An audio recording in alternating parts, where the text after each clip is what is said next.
Howdy, howdy, howdy. It's your Rodfather 916. You know,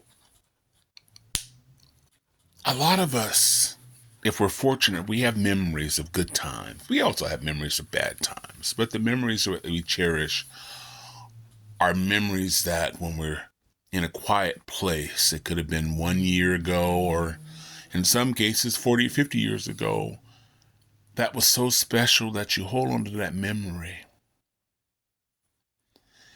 And because it just brings you such joy. You remember the time you were in high school and you may have had this one friend for 3 or 4 years. You were inseparable. Sometimes you had open periods together. But if you didn't, if you passed them in class or the hallway, you'd have that quick chat. I'll see you later. I'll wait until you get home, and you wait until you get home and you repeat some of the things you said earlier today, but that's your friend.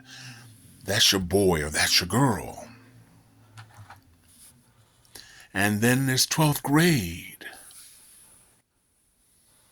You may decide to go to college, the other person doesn't, or you may agree to go to the same college. But within 3 or 4 months, things change. You find you have less in common. You have new friends, and you have more in common with the new friends. And that's painful because you still care for your old friend, but you don't have anything in common anymore. You don't have the same interests anymore. They're almost like strangers, and the conversation is forced. It's a painful time. The same for adults when they move away. They move to a different town, they've made new friends, or changed a different career. It's not personal.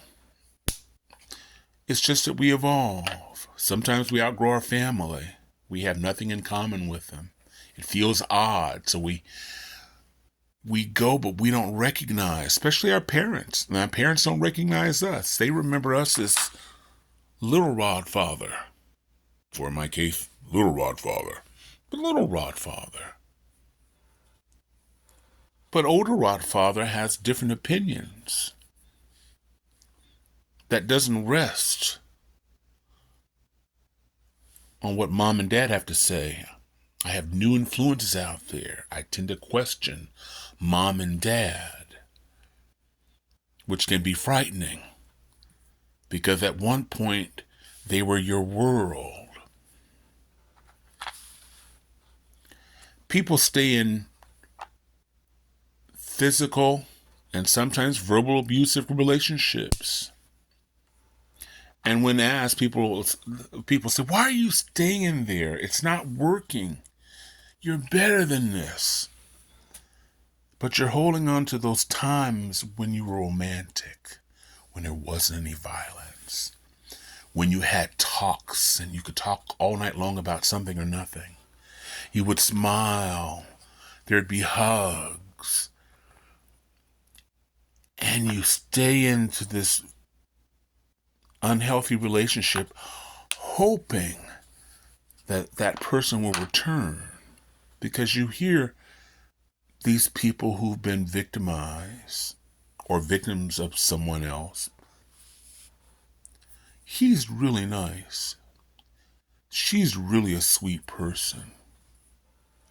But that's who she was, not who she is. We evolve as human beings. What we liked when we were a child, we don't like as much. We change.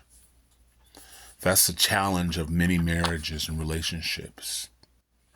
Because often you don't change together. It doesn't mean you don't love that person or like that person. It's just that you've changed. And sometimes change is the scariest thing in the world for people. If you're able with your mate to work it out and talk about it and make a new plan to be together, that's one thing.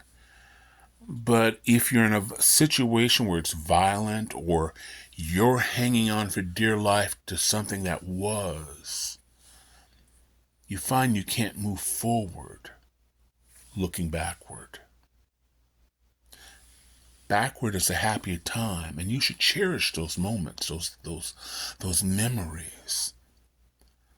But you have to deal with what is, what's happening right now, today. Because it's virtually impossible to move forward as you're looking backward. Backward are wonderful times. They may have made you into the person you are today. But to move forward, you have to accept today and what's happening in your life today. This is the Rod Father, wishing everybody love, joy, peace, and happiness. Like, follow, subscribe on all the channels wherever you see me.